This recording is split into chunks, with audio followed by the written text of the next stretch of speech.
कब्रिस्तान। हर रिलीजन में डेथ के बाद शरीर को विदा करने के अलग अलग तरीके होते हैं। हिंदू बॉडी को जलाकर अंतिम संस्कार करते हैं, वहीं क्रिश्चियंस और मुस्लिम कब्र बनाते हैं और जहां कब्रें होती हैं उस जगह को कब्रिस्तान कहा जाता है। हम बचपन से ही कब्रिस्तान से जुड़ी कई डरावनी कहानियां सुनते आए हैं। ऐसा माना जाता है कि आत्माएं शरीर तो छोड़ देती हैं, पर कभी कभी इस दुनिया को नहीं छोड़ती और अक्सर अपने शरीर के पास ही रहने लग जाती हैं। ये कहानी 16 साल के इकबाल की है। इकबाल अपने अब्बू के साथ रहता था। इकबाल के अब्बू एक बीमारी होने के कारण चल फिर नहीं पाते थे, इसलिए छोटी उम्र में ही इकबाल घर संभालने लगा था। इकबाल सड़क पर जूते पॉलिश करके अपना और अपने अब्बू का पेट पालता था। इकबाल के अब्बू की बीमारी इस कदर बढ़ गई थी कि कुछ ही महीनों में उनका देहांत हो गया। इकबाल के पास इतने भी पैसे नहीं थे कि वो अपने अब्बू को अच्छे से विदा कर सके, इसलिए उसने जैसे तैसे करके अपने अब्बू के शरीर को एक कब्रिस्तान में दफन कर दिया।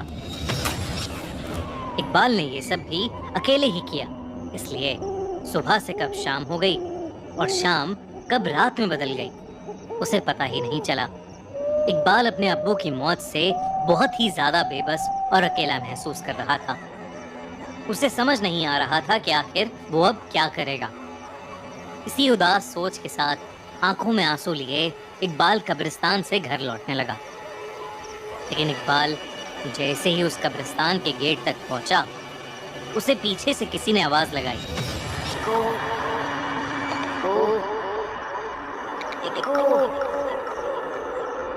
इकबाल एकदम से रुक गया। वो सहम गया क्योंकि उसे इक्कू सिर्फ उसके अब्बू बुलाते थे। इकबाल को लगा कि शायद उसके कान बज रहे हैं कि तभी उसे एक और आवाज आई, इक्कू बेटा, इक्कू, मुझे बहुत प्यास लगी है बेटा, जरा पानी पिला दो। अब इकबाल के रोंगटे खड़े हो गए थे। ये आवाज उसके अब्बू की ही थी। वो पीछे मुड़ा और जोर से चिल्लाया, अब्बू! और उसके सामने बस एक खामोश कब्र थी और कुछ नहीं। इकबाल फिर से चिल्लाया, अब्बू! अब्बू, क्या आप मुझे सुन सकते हैं? पर सामने से कोई आवाज नहीं आई। इकबाल को लगने लगा था कि शायद उसे अपने अब्बू की कुछ ज्यादा ही याद आ रही है और अब्बू की आवाज बस उसके ख्याल हैं और कुछ नहीं। वो अपना मन पक्का करके जैसे ही वापस जाने के लिए मुड़ा तो वो दंग रह गया। कब्रिस्तान से बाहर जाने वाला लोहे का गेट, जो अभी चंद लम्हे पहले तक खुला हुआ था, वो अचानक बंद हो गया था। शायद उस पर कोई ताला डालकर चला गया था और पूरे कब्रिस्तान की बाउंड्री पर बड़े बड़े लोहे के फेंस थे जिन्हें पार कर पाना बहुत ही मुश्किल था।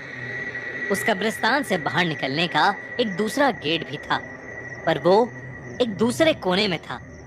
उस गेट तक पहुंचने का मतलब था इकबाल को पूरे कब्रिस्तान के बीच से होकर गुजरना पड़ता। लेकिन इकबाल के पास और कोई ऑप्शन भी नहीं था, तो वो दूसरे गेट की ओर जाने लगा। देर रात हो चुकी थी।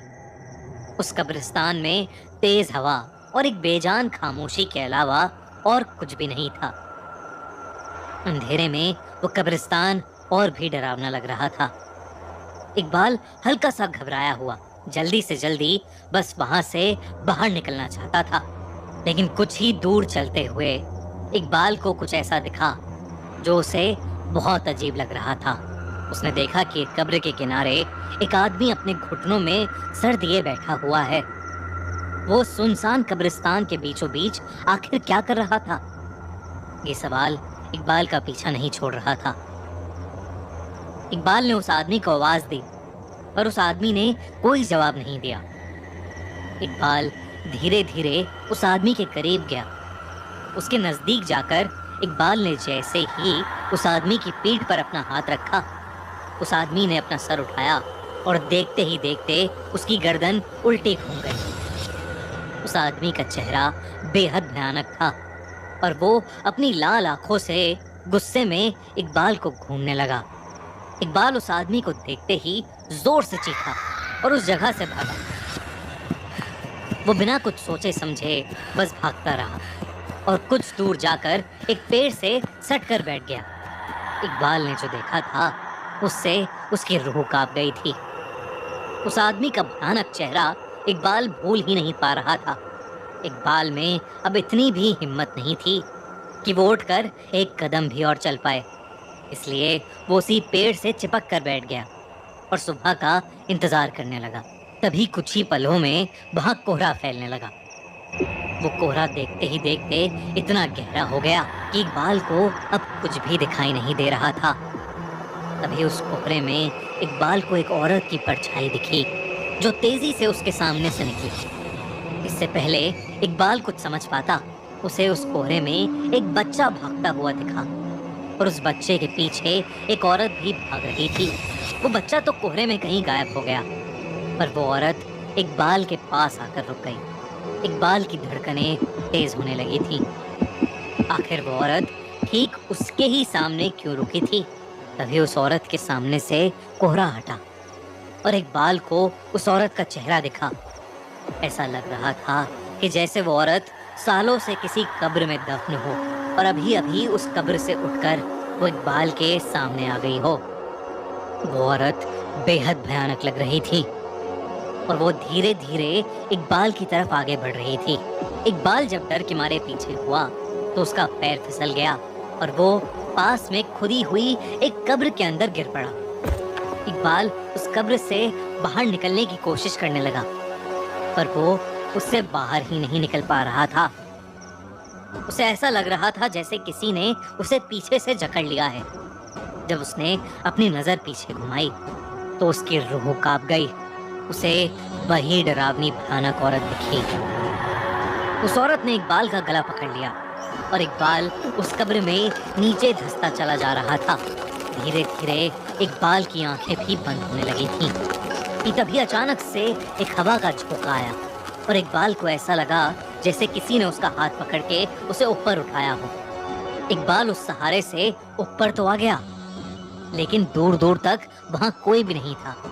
पर इकबाल उस कब्र से बाहर निकलते ही फौरन कब्रिस्तान के गेट की तरफ दौड़ा और वहां से बाहर निकल गया। बाहर निकलकर इकबाल की आंखों में आंसू आ गए, क्योंकि उसे समझ आ गया था कि जो सहारा उसे अपने हाथों पर महसूस हुआ था वो और कोई नहीं बल्कि उसके अब्बू ही थे। उसके अब्बू ने ही शायद उसकी जान बचाई थी। उस रात के बाद इकबाल को समझ आ गया कि अगर आपसे प्यार करने वाले लोग किसी वजह से आपसे दूर भी हो जाएं, तब भी वो हमें